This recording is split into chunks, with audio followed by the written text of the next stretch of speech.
stock of the day is Harvey Norman, and Harvey Norman has posted a double-digit slide in profits and dividends over the past fiscal year. The home goods retailer reported an annual profit before tax of $776 million, down close to 32%. This met its June guidance for pre-tax profits, excluding the impact of property revaluations, to come in between $637 million and $704 million for the 12 months to the end of June. Total revenue fell more than 5% at $4.28 billion across all business segments, while franchising sales reached $6.42 billion over the year. The company says its balance sheet remains strong, with assets of $7.767 billion anchored by a $4 billion property portfolio, and says it's on track to deliver its Malaysian expansion plan with 8 new stores. The board has declared a final dividend of 12 cents a share, taking the year to 25 cents, lower than the 37.5 cents paid a year ago. Okay, Grady, do you like Harvey Norman? Not whether you like to shop there, but do you like the stock? Look, the results, obviously investors were expecting what the results were, with the stock price up today.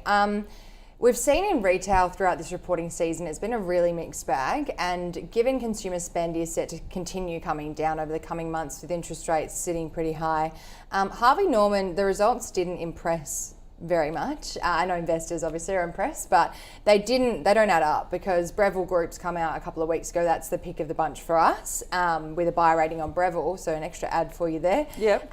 But it's just like, with Breville soaring and doing really well and capitalising on their strength in the quality business space, Harvey Norman is operating in a similar space, and their results are pretty poor. Yeah. So given that, I'm actually going with a sell.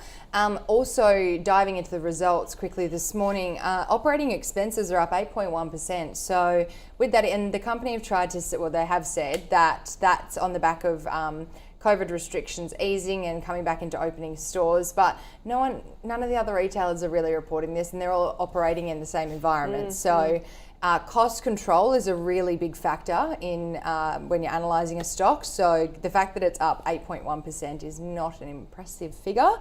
And then, dividends are a massive pick for this reporting season, and investors will be very unhappy to see 33% down this year. So that's not impressive at all. So no.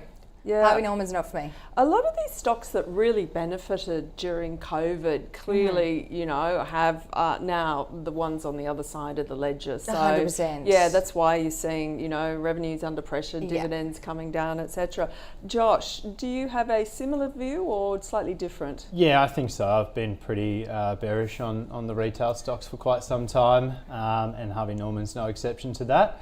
The expectations were pretty low on the stock, so I guess that's why we're seeing a slight rise today. It did come in above those. The dividends was largely expected, but they did increase their overall net assets thanks to their property portfolio. So that's what they've sort of chosen to focus on, and I think that's helping counteract a lot of the negativity around the actual numbers a little bit today. So happy to hold, but I'd probably be looking to work the sell side. It's recovering, but not a name that we'd like to be in overall.